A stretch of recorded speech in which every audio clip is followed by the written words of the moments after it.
You're listening to the Naked Bible Podcast. To support this podcast, go to nakedbiblepodcast.com and click on the support link in the upper right-hand corner. If you're new to the podcast and Dr. Heiser's approach to the Bible, click on New Start Here at nakedbiblepodcast.com. Welcome to the Naked Bible Podcast, episode 267, Exodus 7, 1-13. I'm the layman, Trey Strickland, and he's the scholar, Dr. Mike Heiser.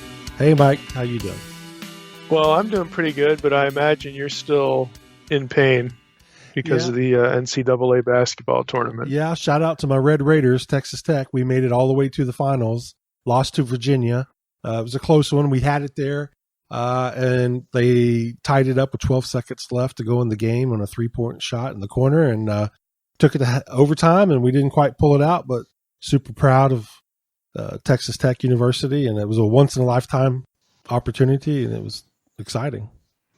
I did follow it, like in terms of the news, and so I knew where your heart was, Trey. But well, you got to feel for a day or a few days the way I've been feeling since the start of the Major League Baseball season, because my Red Sox honestly look bad.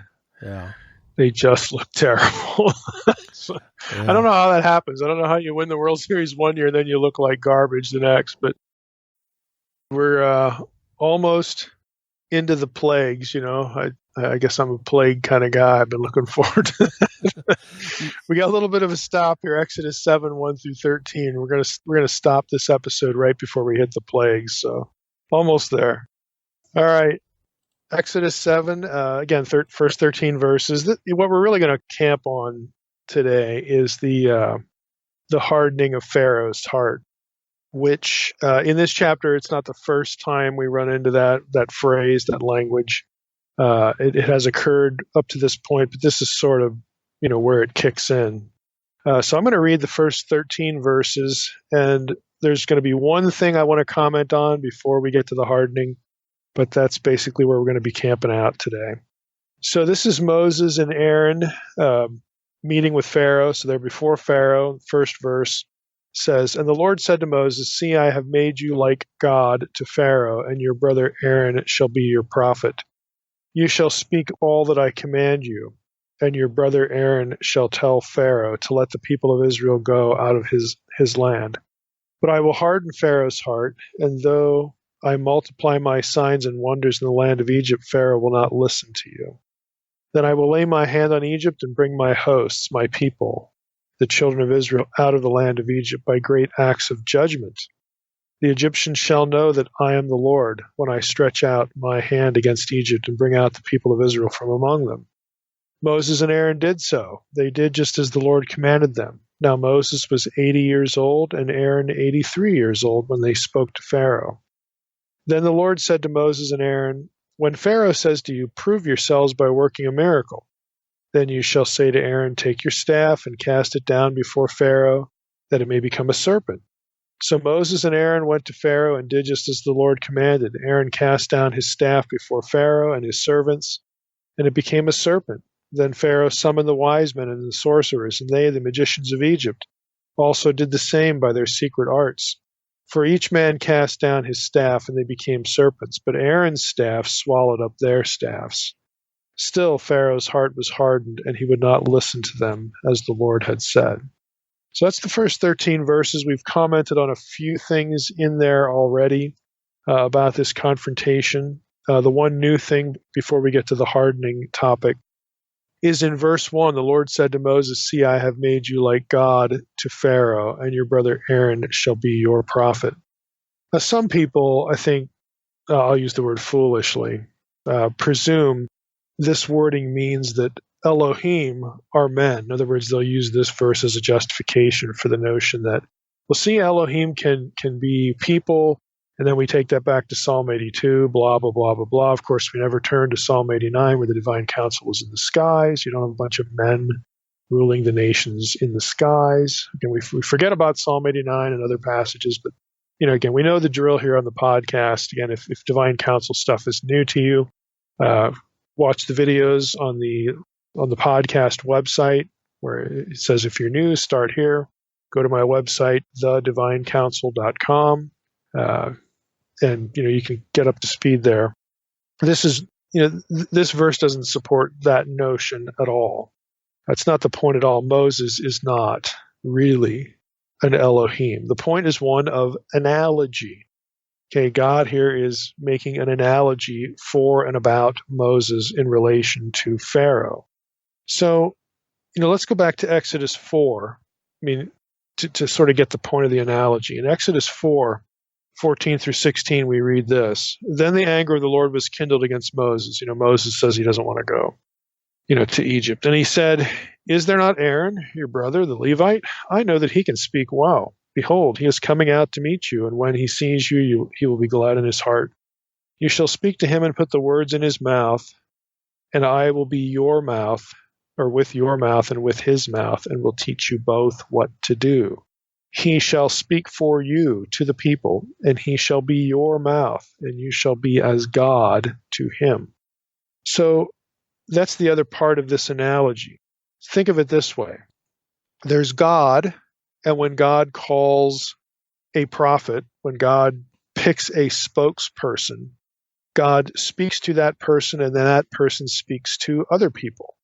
So God has called Moses. Moses is the mouthpiece of God to other people. He is to speak God's words. But what we have going on here is that Moses, again, is speaking to who? Well, it depends on the passage. When Exodus 7:1 says, God says to Moses, see, I have made you like God to Pharaoh, and your brother Aaron shall be your prophet. It's as though Moses is sort of in the God slot. And then Moses gives his word to Aaron, and Aaron speaks to Pharaoh. So in Pharaoh's perception, Moses is sort of playing the role that the deity would normally play. The deity would normally tell what the spokesman to say, and then he would say it to somebody else. Well, here what you have going on is Moses is telling, Aaron what to say, and of course Moses is getting it from God, but now we've got this one step removed because Moses doesn't, want to talk, to people, or he can't talk, or he stutters, or whatever it is. So Aaron's brought into the picture. And the whole point is one of analogy. It's not that God says, hey, Moses, you're an Elohim now. No, he says you're gonna play this role. You're gonna be like, in Pharaoh's eyes, you're gonna be like a deity because you're the one dispensing the revelation, as it were, to your brother Aaron. And Aaron will be your prophet, and then Aaron will do things, and say things to Pharaoh. So that's all that's going on here. It's just a point of analogy. And it was something that God telegraphed back in Exodus 4 when Moses just didn't want to go to Egypt. So God has to bring Aaron into the picture, again, as this intermediary figure, this spokesperson sort of figure. That's all that's going on here. So we don't need to, complicate it and say silly stuff. It is really, what I'm trying to say here. Now let's go down to verse 3. And verse 3 again is where we get this line about God saying, I will harden Pharaoh's heart. And though I multiply my signs and wonders in the land of Egypt, Pharaoh will not listen to you. That's verses 3 and 4. Now, we've already, hinted at this because the phrase, about hardening, shows up in other places. And I had said, we'll get to it. And this is the point that we want to camp on the whole issue. And I'm going to be referencing an article here. I will put it in the protected folder in case some of you want to read the whole thing. Although I think with this one you can find it just freely accessible online on the internet anyway. But I'll stick it in the protected folder for newsletter subscribers. So the article is by Robert Chisholm. That's CHISHOLM, and it's entitled "Divine Hardening in the Old Testament." And it's Dallas Seminary's journal, Bibliotheca Sacra, 153. That's 1996, pages 410 through 434. And the whole article is not just on the Exodus passage. It's on some other Old Testament instances where we get the same language, but we're basically going to just focus on Pharaoh here because we're doing this through Exodus. So Chisholm writes at the beginning of his article, he sort of sets the whole subject up this way. So Chisholm writes in his introduction, the Old Testament sometimes pictures God as hardening the human heart or spirit The plague narratives recorded in the book of Exodus attribute Pharaoh's obstinance, at least in part, to divine hardening. Deuteronomy 2:30 and Joshua 11:20 speak of divine hardening in the context of Israel's conquest of the Promised Land, and Isaiah 6:9 through 10 and 63:17 seem to indicate that God hardened his own covenant people. Just to stop here for a second, you can see there Chisholm loops in some other examples of hardening, but for our use of his article, we're going to focus obviously on the Exodus material. But we may return to Isaiah 6, 9, and 10 before we're all done, though, because I think that there's something in that passage worth mentioning, again, if I remember it. Back to Chisholm. These passages disturb many people, for they raise questions about God's fairness and goodness. Why would God cause someone to resist his will and then hold that person accountable for the sin he prompted? In an effort to preserve human moral responsibility and to avoid the conclusion that God would override the human will or manipulate free moral agents like puppets, some argue that the objects of divine hardening first hardened themselves. Others say the biblical statements, because they reflect ancient Hebrew idiom, cannot be taken at face value. According to this latter explanation, the biblical text replaces the immediate agent, the individual, with the ultimate agent, God. God simply allowed individuals to resist his will, but the Old Testament idiom bypasses the human subject and describes what God allowed as if he actually initiated and directly caused the action. A close reading of the text, a reading that includes being sensitive to literary features and genre considerations, allows one, however, to give the biblical references to divine hardening their full force, while preserving human moral responsibility. Divine hardening took either a direct form in which God supernaturally overrode the human will, and I'll just break in here again. To me, overrode is a bit too strong, but again, we'll just go with what Chisholm says for this point. So divine hardening took either a direct form in which God supernaturally overrode the human will, or an indirect form in which he used intermediate causes to harden the object. Whether accomplished directly or indirectly, this hardening was an element of divine judgment whereby God exhibited his justice and sovereignty.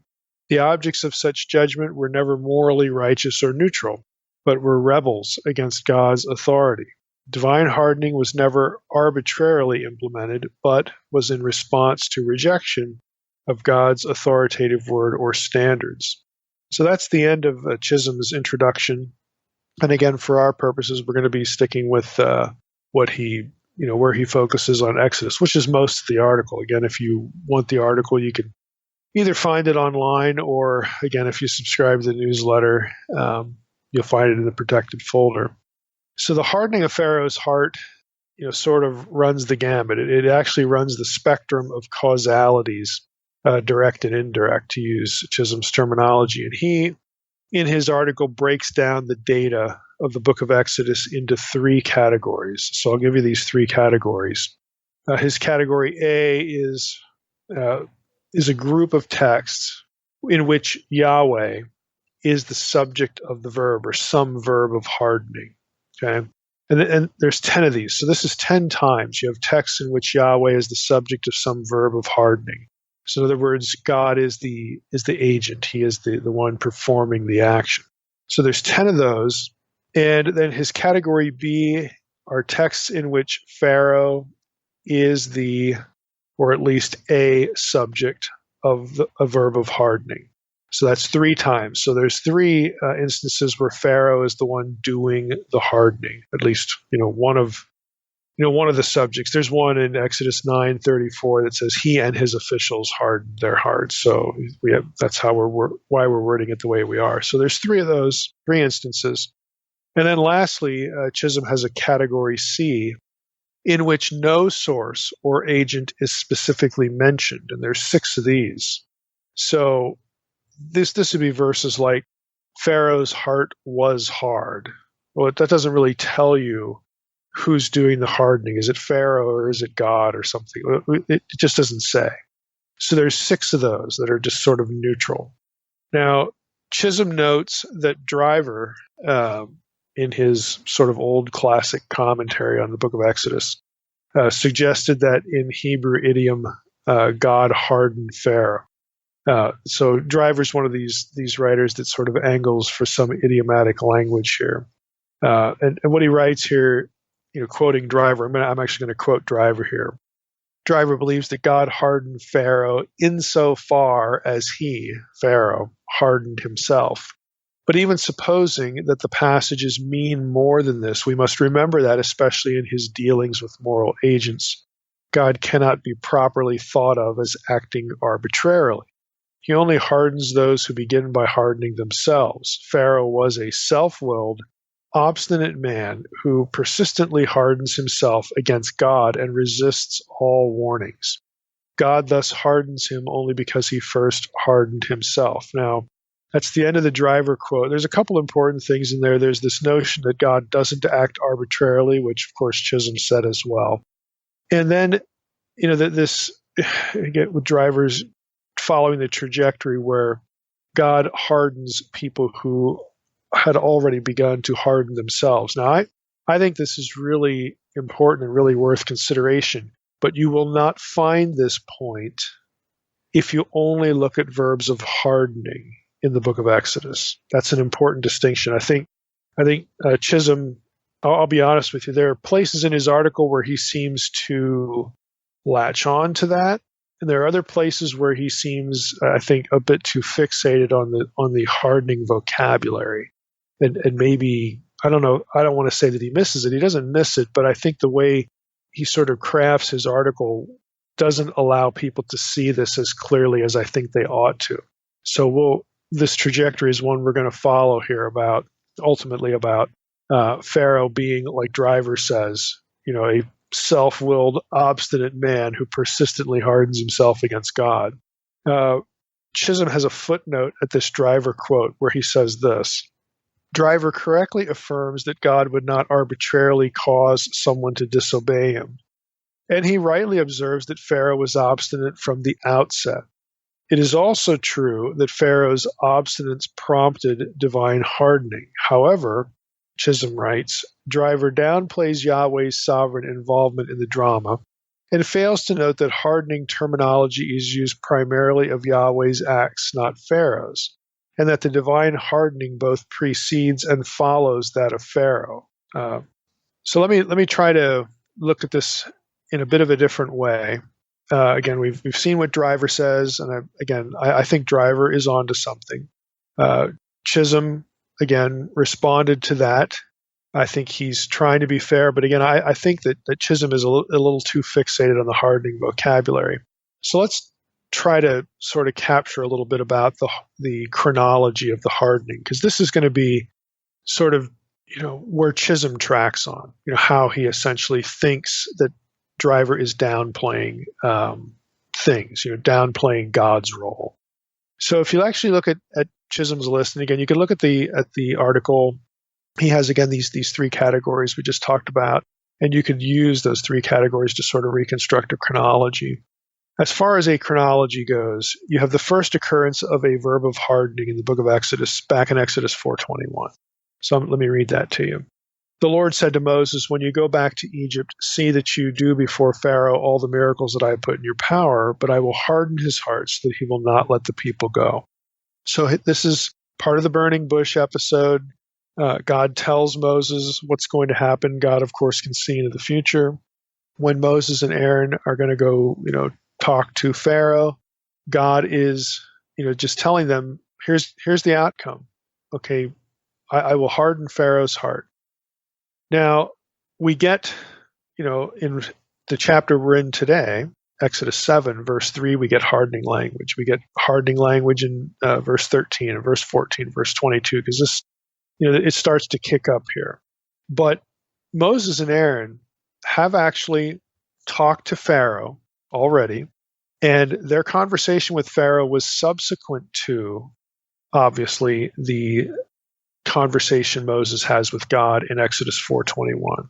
And I want to try to help you understand sort of how I come down closer to Driver than I do to Chisholm, even though they're very close, actually. But I think that kind of the way that Chisholm wants to emphasize God's role, and then he looks at Driver as de-emphasizing God's role. To me, there's a fundamental question here. When God tells Moses in the burning bush episode, he says, now look, I'm going to send you to Egypt. You're going to have a conversation with Pharaoh, and I will harden his heart. Does that mean that in that scene, when Moses and Aaron go before Pharaoh, that when Pharaoh rejects their request, it's at that moment that Pharaoh's heart becomes hard? And it's sort of a fulfillment of what God said to Moses at the burning bush episode. Is that how we're supposed to read it? Now, if you read it that way, then it's like there's Pharaoh just, kind of doing what pharaohs do, and Moses and Aaron shows up. He says, hey, what do you guys want? And they say, well, we've met with Yahweh, and Yahweh wants you to let the Israelites go. And then boom, God steps in, touches Pharaoh's heart and makes it a heart of stone. And Pharaoh says, forget it. Okay, I think that's really dubious. I think that Pharaoh is that guy from the not from the beginning of this, but for a long, long, long time preceding. I think Pharaoh already has a hardened heart, is already predisposed to listen to God. I think he was predisposed against listening to God before God ever even had a conversation with Moses at Sinai. I do not think we can take Exodus 4:21 as sort of a prophecy and then view its fulfillment in their first conversation, which is actually Exodus 5. Let me just read it to you here. Exodus 5:2. Afterward, Moses and Aaron went and said to Pharaoh, thus says the Lord, the God of Israel, let my people go, that they may hold a feast to me in the wilderness. But Pharaoh said, who is the Lord? Who's Yahweh, that I should obey his voice and let Israel go? I don't know Yahweh. Moreover, I will not let Israel go. I don't think that verse, Exodus 5:2, is a fulfillment or the outworking of Exodus 4:21. I think the Pharaoh we see in chapter 5 was that guy years before. So I think Pharaoh, why do I even mention this? I think, to me, it's plain that Pharaoh's heart is what it is long before God ever says to Moses, you're going to go to Egypt and I'm going to harden Pharaoh's heart. So regardless of the chronology of the verbs, okay, the verbs of hardening, okay, and this is where Chisholm is at. He's doing this chronology thing. I think that sort of skips or doesn't pay enough attention to the kind of person that Pharaoh already was. As Pharaoh, he thinks he is the Horus incarnate. Of course he's not going to listen to Yahweh. He's been taught this since he was a kid. Okay, when you get on the throne, you're a deity. I mean, you're it. You're the one that regulates the Nile. You're the one that does this and that and the other thing. I mean, he doesn't have to wait for this conversation for God to sort of zap him with hardness. So I actually think that the hardness of Pharaoh's heart, that's where it begins. It begins with Pharaoh. I think Driver's correct here. Even though if you want to do a strict chronology of the verbs of hardening in Exodus, the first one comes from God's mouth in Exodus 4:21. Okay, but Pharaoh is already in that condition. Again, I think that is a much more coherent way to look at things, as opposed to up until the time Moses and Aaron got into the throne room and asked Pharaoh to let Israel go. At that moment, God, fulfilled his words of Exodus 4:21, and so it starts with God. I think that is a very poor reading of what's going on here. And I'm not saying Chisholm does that. I'm saying that the way Chisholm sort of articulates what he's doing with the verbs, again, and then the verbal chronology and the categories, I think that Pharaoh's condition, who he was, it's harder to see it because Chisholm doesn't really ask you to think those thoughts. He doesn't really sort of bring it to the fore as forcefully as he could. Again, that's just my opinion, even though I think the article is really quite good. I just think that we need to be reminded of who this guy was and not just get fixated on verbs and where they fall, if I could say it that way. So Chisholm actually says elsewhere, in the article, where I do think he actually he is mentally tracking on this. But again, I don't think the article just brings it to the fore, to the forefront like it really ought to. But elsewhere in his article, he makes comments that indicate that what was in play was a lot wider than again the chronology of the verbs. There's just other things going on. So I don't think he's lost this. I just wish the article would bring it out a little bit more. So he writes this in regard to in his section about literary analysis. He says the narrative does not resolve the tension at this point. Again, when we're having the conversations between Moses, Aaron, and Pharaoh. But one suspects that the Lord's agenda included more than just saving his people from slavery. So what Chisholm is going to do here is he's going to go into a literary analysis that I recommend you get the article and look at this, because it really is worth looking at, where he shows how these narratives, the sections of the book of Exodus with leading up to the plagues and then with the plagues, how there's just a little bit more going on than Yahweh versus Pharaoh in this whole matter of hardening. There's a little bit more going on than just saving Israel from Egypt, just getting them out of there.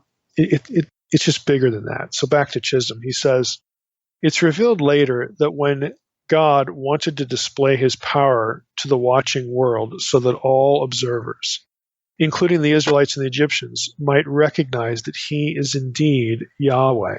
It's Exodus 6:7, 7:5, 9:16, 10 verses 1 and 2, chapter 11 verse 9, 14:4. You get this notion that God is doing what he's doing, not just to extract Israel, not just to win a debate or battle with Pharaoh. He's doing what he's doing, and part of that is the hardening, stringing out Pharaoh's obstinacy. God is doing that not because he wants to play Pharaoh puppet, okay? God is doing that so that the episode cumulatively becomes more dramatic, so that the news, all of the events therein spread far and wide. And so his reputation, God's own reputation, will expand well beyond Egypt and well beyond the Hebrews. He's doing this for the whole world to see, in effect. That's why the Exodus narrative, as it's laid out, this becomes apparent, as Chisholm's article shows you, that Pharaoh's getting hardened and strung along just to make it bigger, just to make it more spectacular, just to, again, so that God can not only prove his case that he's bigger and badder than Pharaoh, but to do it on such a scale that people for miles and miles hear about it. It's to overly dramatize the whole thing. And we know that this actually happened, because when Joshua gets into Jericho, Rahab tells him, we heard what went on in Egypt. I mean, good grief, we know that we're not going to be able to stand up to you, and so on and so forth. So what happens in Egypt does get spread abroad. Again, that wouldn't have happened if Pharaoh would have yielded at the first plague. When he sees the Nile turn to blood, he's like, oh, okay, we're done here, you can go. No, it has to get to the level of the death of the firstborn and the parting of the Red Sea and all that stuff, so that people outside of Egypt hear what happened. And again, God is magnified through this. So again, if you want to look at Chisholm's article, if you're interested in how the narrative itself sort of builds this idea, sort of reaches this crescendo, and I read you the string of verses there that Chisholm has in that little paragraph about God wanting to display his power. That line, or some line thereof, about God wanting to be magnified, and so he strings Pharaoh out again. God basically says, well, I'm going to harden Pharaoh's heart again so that, we do something else here. That whole stringing along process gets sort of, those statements get seeded throughout the narrative, and it actually builds to a climax. It's very intelligently done, sort of to capture, this building drama. And it's all for the sake of God's, wanting to be known, as Yahweh, the God of all the earth, outside Egypt. So a quick capitulation does not accomplish that. A lengthy, drawn-out drama with a final cataclysmic capitulation and then a final deliverance at the Red Sea, that'll do the trick. News of that will travel. And so that's, again, part of this whole picture. So it's a lot wider than just trying to get Israel out of Egypt and get the people relief and then, show Pharaoh, put him in his place and all that sort of stuff. It's a little bit bigger stage than that. Now, having said all that, I would say as we think about this, again, I've already telegraphed, where I'm at on this. I think Pharaoh was just as Driver described. He's that guy. He is the rebellious. He is the hard-hearted. He is the disobedient. He is the obstinate person. He is long before God ever has a conversation with Moses at the burning bush. The hardness is already resident in Pharaoh before God ever says to Moses, I'm going to send you to Egypt, and this is what's going to happen. You're going to do miracles there. I'm going to wield my power through you, but I'm going to harden Pharaoh's heart. And again, he doesn't just spill the beans as to why he's doing this to Moses. Again, this whole notion of stringing Pharaoh out so that his reputation can expand beyond the borders of Egypt. He doesn't, tell Moses that in one fell swoop. But the point is that God doesn't pick an innocent guy. He doesn't pick a neutral guy. He doesn't pick a guy that, I'll listen to reason. Let me, give me a few days and I'll think about letting Israel. But no, God does not pick someone that would have made a different decision. God already knows what Pharaoh's decision is going to be because he already knows who Pharaoh is long before he ever converses with Moses at the burning bush. So I think it's really wrong-headed and frankly incoherent to say that God just sort of changed this person's heart to make it hard. He didn't. His heart was already there. And God is doing what he's doing to magnify himself beyond the borders of Egypt. So I would say we have the real questions that we need to sort of be thinking about when we read, through the hardening passages all the way back to Exodus 5. We're here in Exodus 7, and as we proceed forward. I think the real things to think about are these. So I'll just number them. Number one, is Pharaoh's response in Exodus 5:2 the outworking of God's statement in Exodus 4:21? And I've already said I don't think it is. But again, just to talk about this a little bit more. Is the response in 5, I don't know who Yahweh is. Who's that? Okay. Is Pharaoh's response the outworking of God's statement in Exodus 4:21? Is it God hardening Pharaoh in Exodus 5:21, like right on the spot? Or is that defiance something that has already taken root in Pharaoh's heart? Again, to me, this is obvious. To me, Pharaoh's already that guy.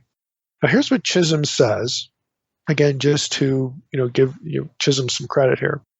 When Moses confronted the Egyptian ruler and demanded that he allow Israel to celebrate a festival to Yahweh, Pharaoh answered, "Who is Yahweh, that I should obey him and let Israel go?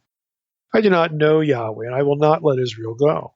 Does this response mean the divine hardening had already begun? Now, see, it's a little hard to know what Chisholm means by that, already begun. Now, does he mean to ask, does this response mean that the divine hardening was beginning now? Is that what he means? Or when he says already begun, does it mean like Pharaoh's already that guy? It's actually not clear to me in Chisholm's article which one of those he means. I'm just going to read it for you and let you sort of chew on it. Again, if you want to get the article, you can. So he says, does this response mean the divine hardening had already begun? Whatever that means. Probably not, Chisholm says. 6 times after this, 9:12, Exodus 10:1, 10:20, 10:27, 11:10, 14:8, the narrative notes that Yahweh had hardened Pharaoh's heart. In 9:12, allusion is made to Exodus 4:21. 4 other times, Exodus 7:13 and 22, 8:19 and 9:35, the observation is made that Pharaoh's heart was hard, and this condition is attributed to Yahweh by alluding back to 4:21 and 7:3, and also 8:15. However, 5:2 makes no mention of God's involvement, and that's true. So it is better, Chisholm says, to view Pharaoh's action as autonomous. Again, I still don't like the wording of that. Again, what does that mean, autonomous? Okay, it means that God isn't causing it there. I get that. But I'd still like it to be clear that Pharaoh's deciding what he decides because he's just that guy. And he's been that way. His heart has been hardened, or his own opinion of himself has been so bloated for years. Again, I just wish it was stated a little bit differently. Chisholm says, furthermore, Exodus 4:21 clearly relates divine hardening to the signs Moses would perform before Pharaoh. That's true. It relates them, whatever that means. Again, it all that's happening here is it sets the scene. It doesn't track on the reality that Pharaoh has been who Pharaoh is for a very long time. Again, I hope you're just getting. I keep repeating it, but I want to repeat it for emphasis. I just don't think we can lose sight of that Pharaoh wasn't neutral. Okay, his heart is hard before Moses and Aaron ever show up, before God has ever had a conversation with Moses. This is who he is. Now, again, I think Chisholm is sort of tracking on this, but again, I wish the wording was a bit, different. But there you go. I mean, you can get the article and read through it yourself. It's just, if I were the journal editor, I would have said, well, can you throw something in here, or change the wording here if this is what you mean, as opposed to that. I just wish it was a little bit different, so it was a little bit clearer, at least to me anyway. Number 2, again, things that we need to think about, is the allegedly deterministic language. This is the language where Yahweh is the one doing the hardening, okay? Is the allegedly deterministic language direct or indirect? That is Yahweh creating an emotional, psychological, and spiritual condition in Pharaoh? Or is he steering the circumstances for Pharaoh, knowing that defiance has already taken root in Pharaoh's heart? So you can have Yahweh be the agent of the verb either way. It just depends, what do you mean? And I think people, when they see God as the subject of hardening verbs, they assume the former, that God is creating an emotional, psychological, spiritual condition in Pharaoh or in a person. We don't have to read it that way at all. God is the agent, sure, but maybe what's meant is that God is steering the circumstances so that this individual that God knows really well is going to choose to do X and not Y, because God knows what the response is going to be in this set of circumstances that God, is creating. Those are two different things. The former is quite deterministic. The latter is not. The latter is God acting on his wisdom to put a free will agent in a situation where God knows what the outcome here is going to be, because he knows that person. He already knows the condition of their heart. He isn't giving them the condition of the heart, the hardening. He already knows who they are. Those are quite different things. And again, I just think we need to stop a moment and think about how God can be the agent of the hardening, but it can actually go in two different directions. It doesn't have to go in one direction. Now, this is beyond the scope of Chisholm's article, to be honest. I just think this is something we, as students, need to think about. After all, the first 2 chapters of Exodus make it clear that the Egyptians are hostile toward the Israelites. But there's a wild card here. I don't want to miss this verse. In Psalm 105:25, let me just read you that. It says that God, he turned their hearts, the Egyptians, to hate his people, to deal craftily with his servants. It was God who instigated the hostility of the Egyptians against the Israelites, his own people. You say, well, isn't that deterministic? Well, you could read it that way. You could also read it this way. Just for example, God sees what's going on in Egypt. He sees his people multiply. He knows that the Egyptians feel very threatened by this. Okay, but God continues to bless his people, knowing that as they grow, as they multiply, as they become a people in Egypt, that is going to instigate the Egyptians to be hostile toward them. But nevertheless, God is doing that. Why? Because God is creating a set of circumstances where the behavior of the Pharaoh, the guy sitting on the throne in Egypt, is going to be quite predictable. It's not that the guy sitting on the throne is like, man, I love these Israelites, and boy, I love their babies. They're just wonderful people, and all of a sudden, he just turns on a dime, like God again has to touch him and turn his like of the Israelites into fear. It doesn't just happen on a dime. It doesn't just turn that way. But this is the impression, I think, that deterministic thinking often sort of puts in our heads when we read certain passages. We sort of assume that circumstances just change, click, like that. And when they change like that, it was because God pushed a button in heaven that says, okay, now I want all the Egyptians to hate the Israelites. There's the button, right there. I can get them all with one button. Like it's not a natural thing that develops over time, just as a result of very human propensities. I mean, this behavior is very human. We don't need God to push a button, okay, and make human behavior sort of turn contrary or turn in a totally different direction than what it would naturally go to anyway, given the set of circumstances.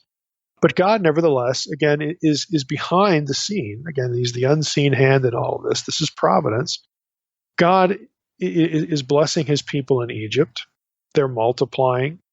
And God knows the Egyptians well enough. He knows human behavior well enough to know that this is going to be at some point perceived as a threat. God doesn't have to sit up in heaven and say, hey, hand me the perceived threat button. I'm going to push it now, and I'm going to change the hearts of all the Egyptians because they're really my puppets anyway. Again, this is how deterministic thinking really is cartoonish. I'm just going to be blunt here. I think when deterministic thinking takes over passages like this, we don't realize this is actually what we're doing. That everything would just go on fine until God asked, some member of the heavenly host for the panic button. And now I'm going to change all the hearts of the Egyptians. Give me the button. Click. There we go. No. What you see happening in the book of Exodus is very human. Okay, you're the people in control. It's your country. Okay, you're an Egyptian. It's your country. And these people in the Delta are just starting to get really large numerically. And you start to wonder where their loyalty might be. Okay, because you have an empire. And when you have an empire, you know that people are out to undo it. People are going to act in self-interest. Well, I mean, we've got masses of people up here in the Delta. What happens if one day they just decide, we don't want to do these jobs anymore? Again, these are very human impulses in very human circumstances with very predictable human propensities and behaviors and thought patterns. You don't need to make God look like a puppet master to understand Exodus 1 and Exodus 2. But again, this is what we get. We get hardening language, and we strip the humanity right out of it. These people are humans. We almost have to make them less than human and again have God pushing buttons to sort of parse the passages. And what I'm suggesting to you is you don't need to do any of that. You don't need to turn God into a puppet master to understand what's going on in Exodus 1 and 2. And God is still in it. Psalm 105:25 says God is still in it. Okay, God knows that by continuing to multiply his people in Egypt, he knows at some point, because he knows humanity very well, at some point they're going to turn. He doesn't need to turn them. They're just going to do it because it's a human thing to do. And at that point, God is going to see that, and he's going to raise up someone called Moses, and he's going to act because God has deemed it is now time. It wasn't before. It is now time to judge the gods of Egypt and to judge Pharaoh. He thinks he's one of these gods, okay? It's now time to judge. See, God gets to decide when he will intervene and judge evil. God gets to do that because he's God. And that brings us to the third thought, again, to think. Is God allowed to directly harden someone for the purpose of judgment? I mean, let's say that I'm not suggesting that the hardening starts, with God. I've already told you I don't think it does. I think Pharaoh's just that guy. But if God wants to string Pharaoh out, okay, is God allowed to do that? Again, it's kind of a dumb question. Of course, God's allowed to do that because he's God. But just think with me here. Is God allowed to harden someone for the purpose of judgment? Why would we conclude that the person being hardened and becoming sort of the focus of God's judgment activity, why would we conclude that the person, in that scenario wasn't already there, wasn't already hard? Why would we conclude that? Well, because, again, we're taught to think deterministically in some context. That's why. Why not say that God knows this person, Pharaoh, and the person deserves the hardening? He deserves to get strung along. Perhaps he would relent after one plague or two plagues. Okay, God decides, no, I'm now going to step in and I'm going to harden him. He's already been hard. And again, he's been this guy for decades. We all know who this dude is. But now I'm going to string him along because I not only want to judge evil, I have not only decided now is the time to judge this guy and his wickedness and the gods of Egypt along with him, because the plagues are going to be aimed at the gods. Okay, I'm not only going to do that, but I want to do it in such a way that people for miles around hear about it. We're not going to let this just settle in the borders of Egypt. We're going to take this fight and magnify it. And to do that, I'm going to harden this guy. I'm going to make him resist now. Is God allowed to do that? We can also even ask, can we presume, or might we presume, that God knows when a person has crossed a line? In other words, God knows Pharaoh. It would actually take a divine intervention. It would actually take God changing Pharaoh from a free will agent to like shutting off his freedom, turning him into a robot for a few seconds to get him to move the other way and repent. Again, God is not going to do that. We've already had a lot of these conversations like in Unseen Realm and some of these other things. God is not going to step in and trample on a person's free will, because if he did, that person would no longer be an imager of God. The image of God, being an imager of God, is a complete package. We do not get to say, well, yeah, imaging is a status, and to accomplish this status, God shares his attributes with us. And he shares all of his attributes with us except freedom. Because if we let people have human free will, then that ruins our theological system. So we're gonna like pull that one out. No, you can't do that, because you can't parcel out God's own attributes. God is the complete package. When he shares his attributes with his intelligent creatures, whether it's supernatural beings or us. And again, we have them to a lesser degree. We have life, we have, ability, we have power, we have the ability to think, we have self-awareness, all these things. Okay, these are part and parcel attributes of God. When God shares his abilities with his intelligent beings who are like him, so that we can function as him, as it were, in his place. We can image him. We imitate him. That requires thinking. It requires free will decision making. It requires certain abilities, creative abilities, to do things. Okay, we can't just say we're pulling the free will out of that, because then God wouldn't. It's actually an indispensable attribute. Because otherwise we would not truly be like God. God is not a robot. Neither are we. Neither are the members of God's spiritual world, who are also like him. And I realize it's convenient to withdraw free will for the sake of a theological system. I'm not interested in theological systems. And this is one of the reasons why. I think it's cheating.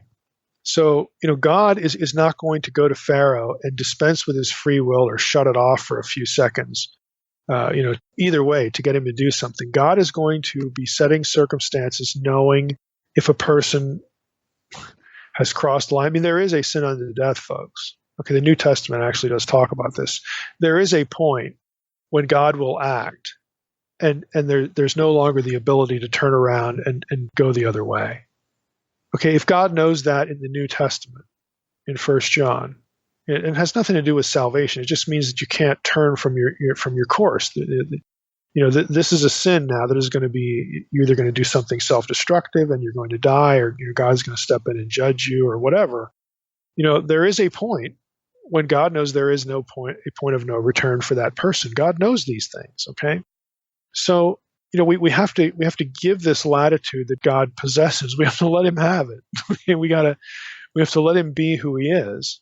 And what He's not going to do is turn people into puppets, now and then, just to cheat, just to game the system. What He is going to do is He's going to engineer and steer circumstances. And people are going to react the way people do predictably. And some people have just already sailed. I mean, that ship has already sailed for them. That is who they are now. And I think Pharaoh, again, with his hardness, his bloated sense of his own divinity, and his hardness against other gods, and basically anything that would lessen his own glory. This is who he is. This is who he is. So I don't think we can really coherently say God is doing something against Pharaoh's will. It's quite in concert with Pharaoh's will, what's going on here. And again, God is creating the set of circumstances with His own people, knowing that His own people are going to suffer, as things start to turn, But this is God's mechanism to, again, call Moses, to send Moses back to Egypt, and to judge the wickedness of the Egyptians. Could God step in and make sure that none of the righteous ever suffer? That's like asking, could God do something where no one ever suffers today, and there is no evil? Yeah, He could. He could just wipe everybody out, or turn them all into robots, and then turn off the electricity, and there we go. God doesn't do that. Again, He has made us who we are. We are like Him. And God essentially plays within the sandbox that God has created for Himself. Because to change the rules would be to sort of admit a boo-boo, or I must have lacked wisdom here. I would have made the sandbox differently. No, God is going to operate within the parameters that God Himself has set up in creating us as we are, creating humanity as humanity is. And God is big enough, again, to get the job done. And we need to trust Him, and knowing that He's not just going to shut off people's free will. People will suffer. The innocent will suffer. The righteous will suffer. But again, if we're believers, this world is not our home. We have to trust the sovereignty of God, that God knows what He's doing. He is steering all things to the end to which He wants everything to go. And in the end, the redeemed, will be blessed. Maybe not in this life, but in the life to come. I mean, this is just all big theological stuff. And it's actually all consistent. It does work coherently together, even though it's not always comfortable. What we want is we want biblical theology to work out where we're always comfortable, where we never suffer, we never have pain and things like this. Okay, we live in a fallen world. That's not going to be the way it works. And the only way it can work a different way is for God to undo the image, make us into something we're not, to reverse what He's already done, and then God admits, I made a huge mistake. I mean, again, we have to be theologically consistent. We have to, again, trust God, that things are going to operate the way He has intended them to operate. Ultimately, the outcome, He's going to get the outcome He wants, but He has to play within the parameters that He Himself has created.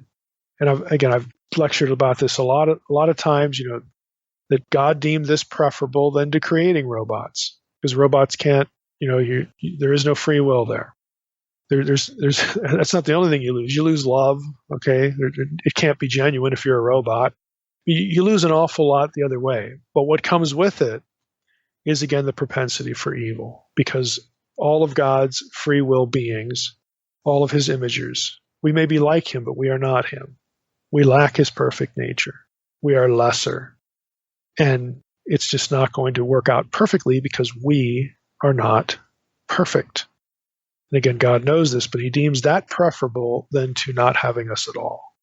So again, this is big picture theological stuff. Again, I've lectured a lot, on this kind of thing out on YouTube, so I'm sort of sorry for the rabbit trail here, but I think it's essential that when we look at hardening, it's still the same picture.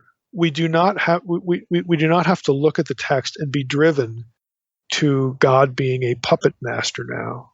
It doesn't have to work that way. And in fact, I think in Pharaoh's particular instance, that's really incoherent. Because God isn't changing him.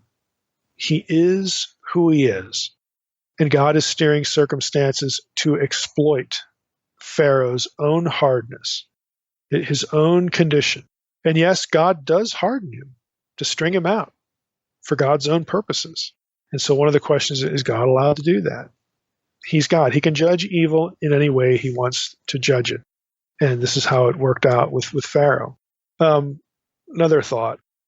Must we take a direct view of God's hardening as indicative of how God works in every instance, in every person who does not believe or who does not obey? Again, that is deterministic thinking, and it's silly. Think about it. Again, I don't want to, I do want to pick on systems, but I'm not going to call any particular systems out here. But there is a propensity to take what God does in one case, Pharaoh, and say, well, this is what God does everywhere.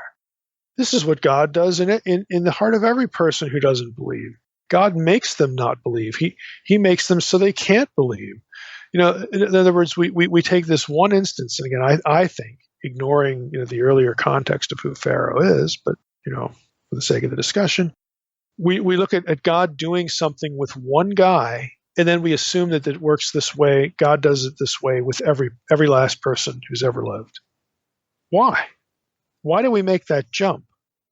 Okay, do you realize if you're in this group, if you have this theological bent, that yes, I'm going to use this verse and I'm going to extrapolate it to all humanity. Anybody who doesn't believe couldn't ever believe, because God had already decided that, and God turns every heart one way or the other way, and that person can't resist. They don't have real free. Okay, if that's what you're going to do, then realize what you've done.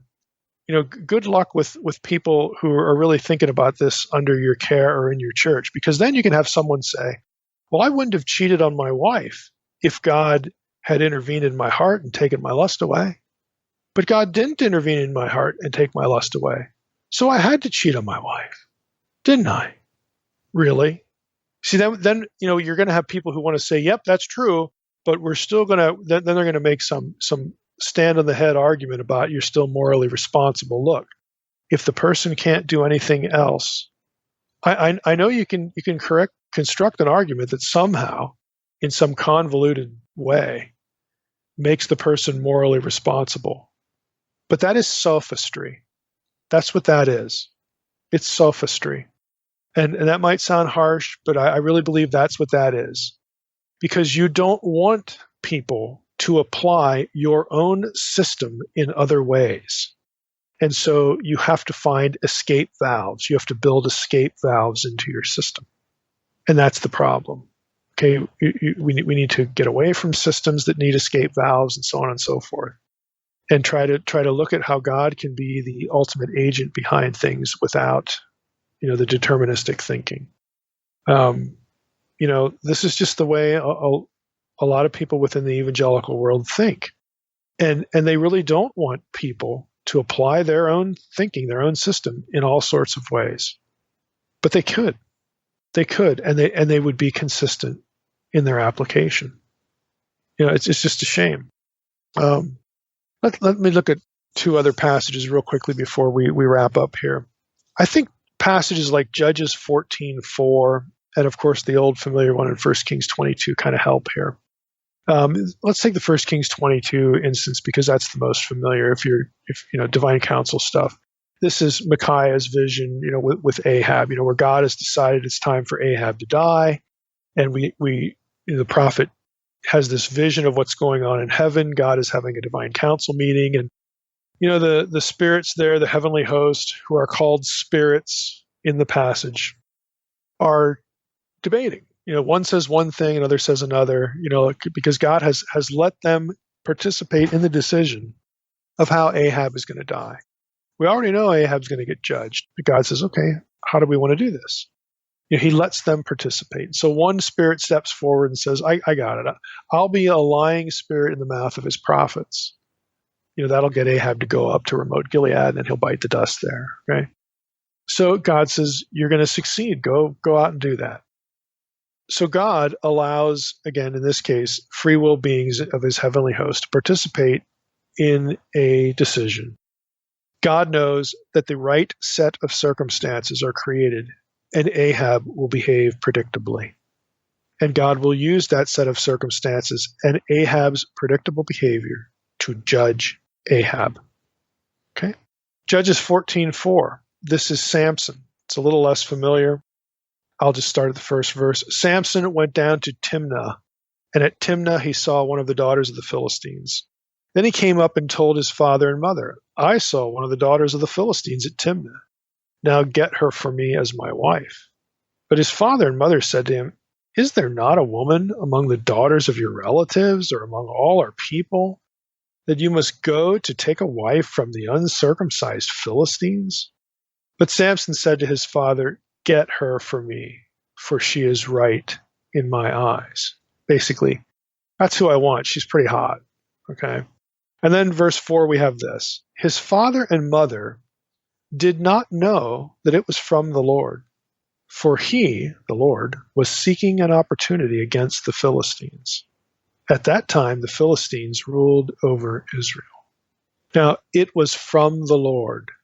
If you're the deterministic, God made Samson choose a wife outside of the Israelites. So God made Samson sin, and he did that so that God could justify beating up on the Philistines.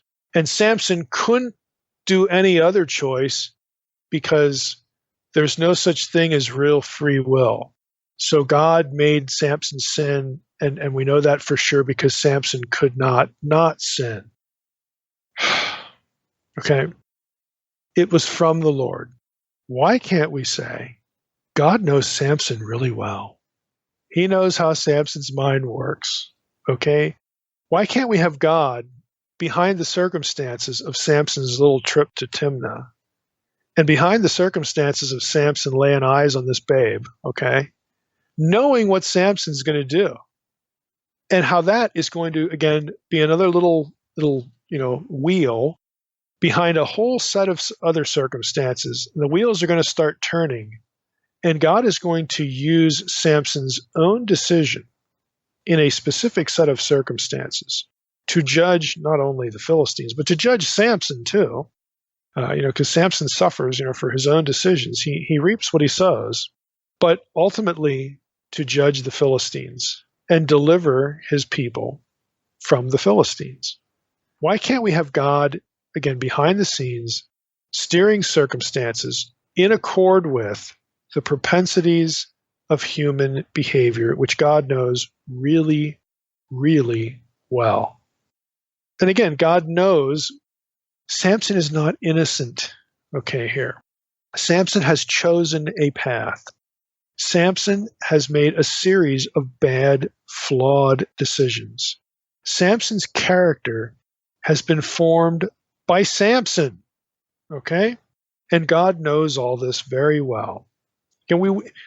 God can still be in charge of what's going on without going down an absurd and I think, frankly, self-contradictory, theologically contradictory, deterministic trajectory. See, again, this is part of the problem. If for those committed to a deterministic view, they seem to assume that God can't be in charge of things without one-to-one direct causation. And I would submit to you that God can be in charge. God will have his way. He doesn't need to shut off, flip switches. Today you have free will except for a few seconds because I need you to do that. God doesn't need to do that. He will get his way in the end, one way or the other. But again, we sort of assume certain things about how this would work. And I'm just trying to get you to think about, well, do we really need to go down this road when there's this other road over here that might, work just fine, okay? So by way of summary, this is sort of the way, I just approach the whole subject. When God does things, he doesn't do things to make things, to shut people's free will off. In the case of the Israelites in Egypt, he doesn't do things just to make things worse for the righteous. I mean, there's a whole set of things going on, and God is putting things into motion. God creates circumstances. He puts circumstances in motion to vindicate or deliver the righteous through the judgment of his and their enemies. And since we live in a fallen world, the righteous will suffer along the way. That will happen because, again, we're living in a fallen world, but the free will imaging box that we talked about earlier. Again, we could ask, why doesn't God just strike the wicked dead? Why doesn't he just clean house? Well, again, to get rid of all evil, we know what he'd have to do. The consistent pattern of Scripture isn't that sort of behavior. Rather, God works through boots on the ground circumstances. He works through people whom he knows will act and behave in certain ways on both sides. This is the interplay of a sovereign mind and free will beings. God steers people via events and relationships, circumstances, those sorts of things. He does things that prompt the need for the person under judgment to make a decision, and then their decision is predictable. One could ask, why doesn't God try to influence people to make a right decision contrary to their ingrained free will propensity? Answer, because God has decided to judge them. God is allowed to judge evil. Okay, he's allowed to judge evil. If we don't honor if we don't let God be allowed to judge evil, if we don't honor that, if we don't just live with the fact that God has a right to judge evil, if we expect God to steer everyone toward righteousness and repentance instead of judging evil, then we're saying that we are more moral than God. We're saying God is morally wrong to judge sin. Well, if I was God, I'd give them a chance. How do we know how many chances God already has given a person? God is allowed to judge sin. He is not morally suspect if he decides to judge sin. Again, we just don't know what God has been doing in a person's life, and that person has just shut off, God, that they've chosen their own path. God knows the direction of a person's heart, and if he decides to judge them, he will steer the circumstances toward that end, knowing that a person will follow course. Sometimes, God does do something dramatic to invade a person's life. I mean, that does happen too. And that's up to God, to decide. Like Paul. I mean, he directly encounters Paul on the Damascus Road. But here's a question. On what basis is God obligated to do that for everybody? What's the basis for that? And if you say, well, he is required to do that for everybody, then you've just said God has no right and no authority to judge evil.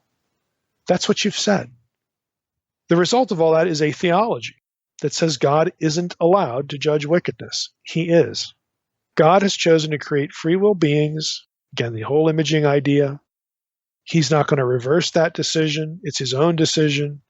He did things that way, else he'd be, incapable of creating an intelligent creature, humanity, that's truly like him. God will therefore use human will to set people up for judgment. That's what we learn in Exodus here with the hardening of Pharaoh's heart. He may intervene dramatically, which would be a special act of grace for his own reasons, but he's not obligated to do that for everybody, because that would mean that God is, again, not allowed to judge evil. Could Paul have refused to obey the call? That's a debate. How about Moses, though? How can we say that Moses could not have disobeyed God's call? Moses tried to disobey God's call. And even after the burning bush, remember, Moses returns to Jethro's house and God meets him again. Remember that? Moses could have said no, but God, and again, stays with him. Does God have to do that? No, God doesn't have to do anything, but he chooses to do that. He even, again, graciously gives Moses a backup visitation after Moses goes back and returns to, Jethro's place. God isn't required to do that kind of stuff for everybody. And not everybody will need it. At any point, we all, think of it this way. We all deserve alienation from God because, of our sin. None of us deserve salvation. God is never in our debt. He may choose to judge. He may not. He knows he knows the circumstances. He knows what is the best thing to do for his own purposes. He is allowed, again, to make either decision. For us to judge God is frankly arrogant. It's hubris in every way. God seeks to persuade people to do this or that. He uses other people, again, as his agents of persuasion. He uses a whole, bunch of other things to create circumstances. But God is allowed to intervene or not at his own discretion. And in Pharaoh's case, Pharaoh already was who he was. God steps in to string him out, again, for God's own purposes. Frankly, we should be grateful that God persisted with each of us in the ways that he did, because he didn't have to. Again, God could have just said, all right, it's time to judge. And a lot of us, God did judge us. He did judge sin, but he didn't do it in sort of a final way. There was no finality toward it. But with some people, that happens. Again, God knows the whole set of circumstances of everyone's life.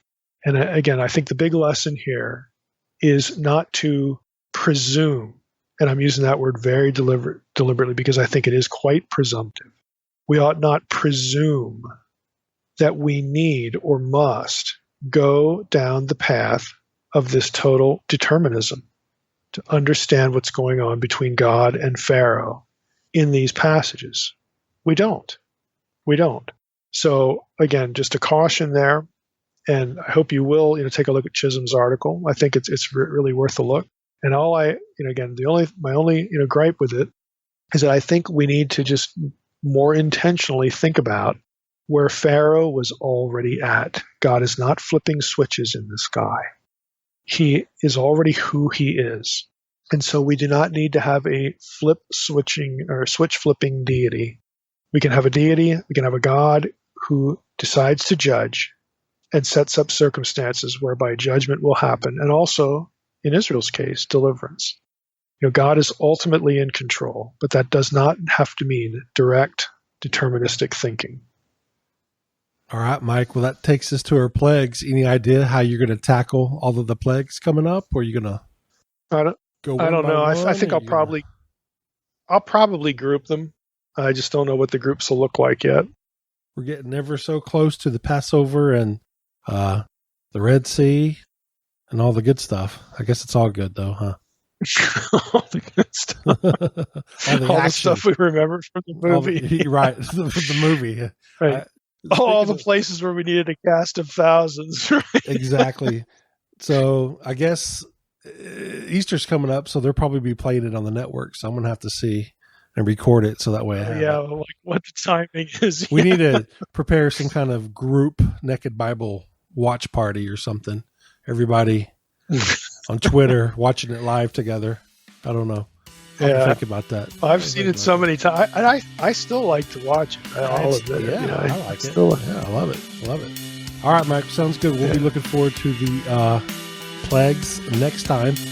And with that, I want to thank you, everybody, for listening to the Naked Bible Podcast. God bless. Thanks for listening to the Naked Bible Podcast. To support this podcast, visit www.nakedbibleblog.com. To learn more about Dr. Heiser's other websites and blogs, go to www.drmsh.com.